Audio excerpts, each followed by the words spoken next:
পৃথিবীর সবচেয়ে ইন্টারেস্টিং ব্যাপার, দেখো ফুলগুলোর দিকে তাকাও। এই ফুলগুলা কত সুন্দর আজকে, তাই না? কিন্তু ইন্টারেস্টিং ব্যাপারটা হচ্ছে কোন সৌন্দর্যই তো চিরস্থায়ী না।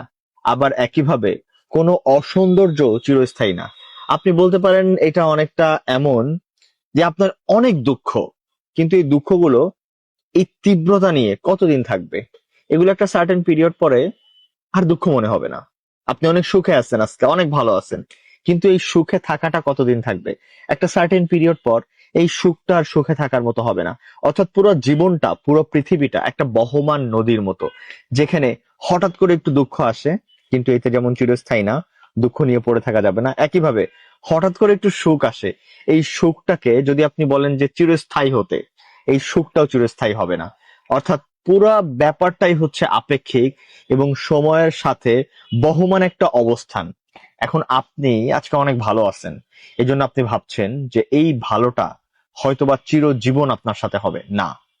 আপনি অনেক সুন্দর আছেন, আপনার এই সৌন্দর্য সব সময় আপনার সাথে থাকবে না। আবার একইভাবে আপনি অনেক কষ্টে আছেন, অনেক খারাপ আছেন, এটাও আপনার সাথে সব সময় থাকবে না। বিকজ এগুলো সবই সময়ের সাথে মিলিয়ে যাবে। ভালোটা খারাপ হবে, খারাপটা ভালো হবে। আর এই সময়টায় আপনি যদি ধৈর্য ধরে থাকতে পারেন, জাস্ট টাইট করে নিজেকে শক্ত রাখতে পারেন, মোটিভেটেড রাখতে পারেন যে আমি যেটা করতে চাই সেটাই আমি করব, সাময়িক একটু খারাপ আমার সাথে হচ্ছে, তাহলেই দেখবেন সবগুলা কষ্ট আর কষ্ট মনে হচ্ছে না, আর সুখগুলাকে অহংকারে রূপান্তরিতও করতে হচ্ছে না।